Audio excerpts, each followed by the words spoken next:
And we're looking at page 20. Oh, it's not my language. Yes, and just to give some context, on the 31st of October 2020 at 6:30 p.m, Prime Minister Boris Johnson began his address announcing the second national lockdown. And I want to pick up the messages between yourself and Nicola Sturgeon, which start 10 minutes into the address.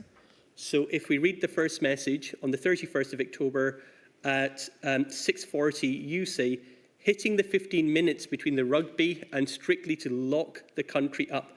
Let us never do this like this. Nicola Sturgeon replies, their comms are behind awful. We're not perfect, but we don't get nearly enough credit for how much better than them we are. She then replies, this is fucking excruciating. Their comms are awful. Then she goes on to say, his utter incompetence in every sense is now offending me on behalf of politicians everywhere. You reply saying, I have a separate WhatsApp with, and the name's redacted, and Davy, and we are offended on behalf of spads everywhere. Nicola Sturgeon says, he is a fucking clown. So, was there a perception amongst Nicola Sturgeon and the wider Scottish Government that it was doing so much better than the UK Government in the pandemic response around this time? I think this refers specifically to the communications aspect of the response.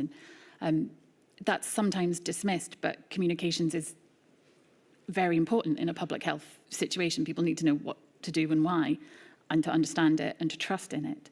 And this was the end result of a day that had been quite shambolic in the UK government. And that has an impact on what people see and think in Scotland about the pandemic as overall.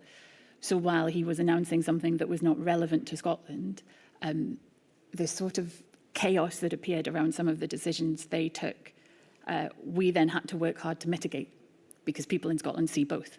And so, yeah, we were clearly not very complimentary about their communications handling that day.